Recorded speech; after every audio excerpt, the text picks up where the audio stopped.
किस्मत को दोष मत दो। दोस्तों, हमारे साथ ऐसा कितनी बार होता है कि हम अपनी किस्मत को कोसते हैं। हम कहते हैं कि हमारी किस्मत फूटी है। ऐसा मेरे साथ ही क्यों होता है? जब हमारे साथ कुछ बुरा होता है हम आमतौर पर निराश हो जाते हैं और अपनी किस्मत पर दोष लगाने लगते हैं। हम यह सोचते हैं कि हमारे भाग्य में उल्टी चीज़ें ही लिखी गई हैं और सब गलतियां हमारे ही जीवन में क्यों होती हैं।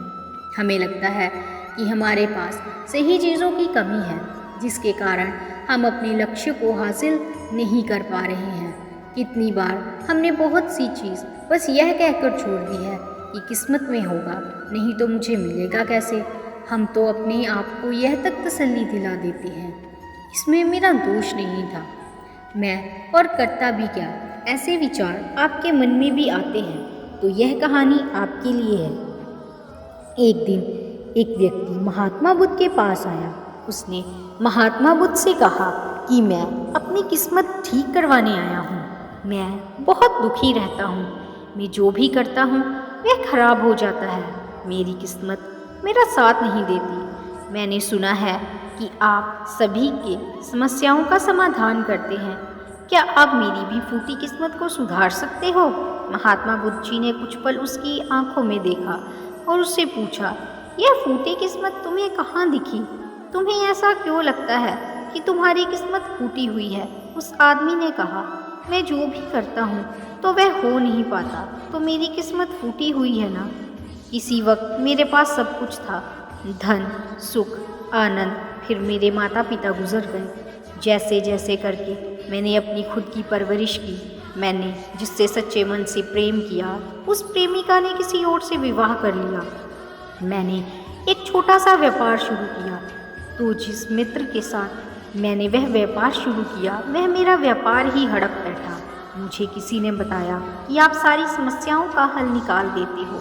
क्या आप मेरी भी किस्मत ठीक कर सकते हो? महात्मा बुद्ध ने कहा, लाओ अपनी फूटी किस्मत मुझे दे दो, मैं अभी उसकी मरम्मत कर देता हूँ। व्यक्ति ने कहा, मैं किस्मत को कैसे दे सकता हूँ? वह तो दिखाई भी नहीं देती। महात्मा बुद्ध ने पूछा, जब तुम्हें तुम्हारी किस्मत दिखाई ही नहीं देती तो तुम्हें कैसे पता कि वह खराब हो चुकी है?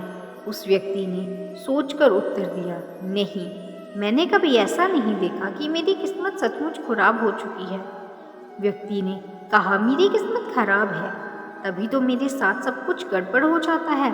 मेरे बनाए कामों पर पानी फिर जाता है। अगर मेरी किस्मत अच्छी होती तो सब कुछ ठीक होता।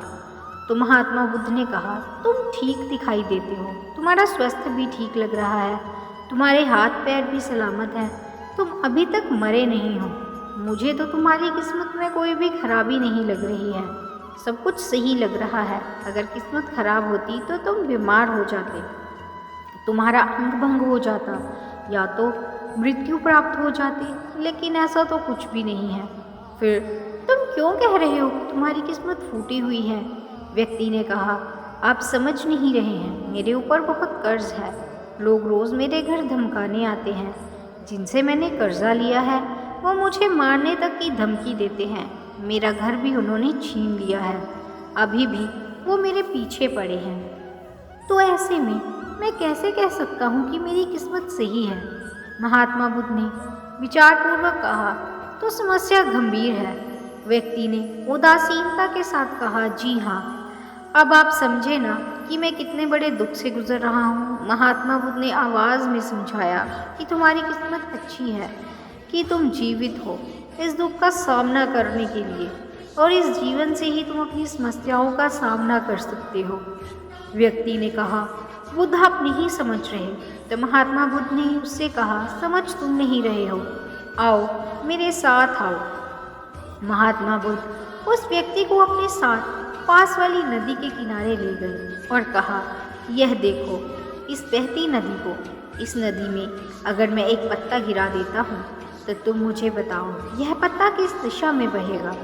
व्यक्ति ने कहा, पत्ता तो नदी के बहाव के साथ नदी की दिशा में ही जाएगा। बुद्ध ने कहा, बिल्कुल सही, अब बताओ पत्ते की किस्मत किसके हाथ में है? व्यक्ति ने कहा, इस पत्ते की किस्मत नदी के हाथ में है, वह जहाँ चाहे इसे ले जा सकती है। तो महात्मा बुद्ध ने कहा, लेकिन पत्ते तो मेरे हाथ में है, मैं चाहूँ तो इसे नदी में डाल सकता हूँ और चाहूँ तो नहीं। व्यक्ति ने कहा, तो फिर इसकी किस्मत आपके हाथों में है, आप जहाँ चाहें इसे डाल सकते हैं। महात्मा बुद्ध ने कहा, लेकिन इस पत्ते की किस्मत मेरे हाथ में नहीं है। मैं जितना भी चाहूँ इस पत्ते को सूखने से नहीं रोक सकता। यह सूख ही जाएगा और मर जाएगा। जब तक यह पेड़ पर था यह हरा था, इसे ऊर्जा मिल रही थी, लेकिन अब यह पेड़ से अलग हो गया है। अब बताओ इस पत्ते की किस्मत अच्छी है या बुरी? व्यक्ति ने कहा, अब तो इसकी किस्मत बुरी है, क्योंकि अभी अपने बड़े पेड़ से अलग हो गया है और ज़्यादा दिन जीवित भी नहीं रह पाएगा, धीरे धीरे सूख जाएगा। महात्मा बुद्ध ने कहा, अभी ये मरा नहीं है, अभी भी ये जीवित है और लाभ यह है कि अभी यह पत्ता वह सब कुछ कर सकता है जो वह पेड़ से लगे रहकर नहीं कर सकता था। बुद्ध ने वह पत्ता हवा में छोड़ दिया, वह उड़कर दूर जा गिरा। तब बुद्ध ने कहा, देखो पेड़ पर रहकर भी कभी इतनी दूर नहीं जा सकता था, आज इसने स्वतंत्र होकर उड़ने का आनंद लिया है। फिर वह पत्ता उड़कर नदी में जा गिरा। बुद्ध ने कहा, देखा अब वह पत्ता नदी में तैरने का भी आनंद ले रहा है, और अगर तुम ध्यान से देखो तो यह पत्ता कितने ही छोटे छोटे जीवों को अपने ऊपर बैठाकर नदी के एक किनारे से दूसरे किनारे तक पहुंचा रहा है। इस पत्ते की भी किस्मत अच्छी है, क्योंकि वह अपने नए अवसरों को ढूंढने में लगा हुआ है। तुम्हारी समस्याएं तुम्हें उड़ने का अवसर दे सकती हैं, यदि तुम उन्हें सकारात्मक नज़रिए से देखो। उस आदमी ने वहाँ खड़े होकर महात्मा बुद्ध की बातों पर विचार किया। धीरे धीरे उसने पूरी कहानी के पीछे छुपे गहरे अर्थ को समझना शुरू किया। वह महात्मा बुद्ध की ओर देखते हुए बोला, आप सही कह रहे हैं महात्मा, मैंने अपने भाग्य पर ध्यान देने में अपने दृष्टिकोण को सीमित कर दिया था। मैं इतना प्रयास कर रहा था कि समस्याओं और मुश्किलों पर ही फोकस कर रहा था, जिसके कारण मैं उनमें मौजूद अवसरों को देखने में समर्थ था। मुझे अब समझ आ गया है कि मेरी फूटी किस्मत बस एक डर और निराशा से उत्पन्न एक धारणा थी। ये कहानी हमें यह सिखाती है कि हमारी किस्मत हमारे हाथ में होती है। हम खुद अपने जीवन की दिशा निर्धारित करते हैं। हमारी समस्याओं का हल भी हमें ही निकालना होता है। चुनौतियों को एक अवसर के रूप में देखकर हम आगे बढ़ सकते हैं और अपनी किस्मत को सुधार सकते हैं। दोस्तों, ऐसी कहानी हमें जीवन जीने का तरीका सिखाती है। अगर आपको यह कहानी पसंद आई हो तो अपने दोस्तों से शेयर ज़रूर करिएगा, और ऐसी ही कहानी पढ़ने के लिए आप ब्लॉग ऑफ इंडिया पर आकर पढ़ सकते हैं।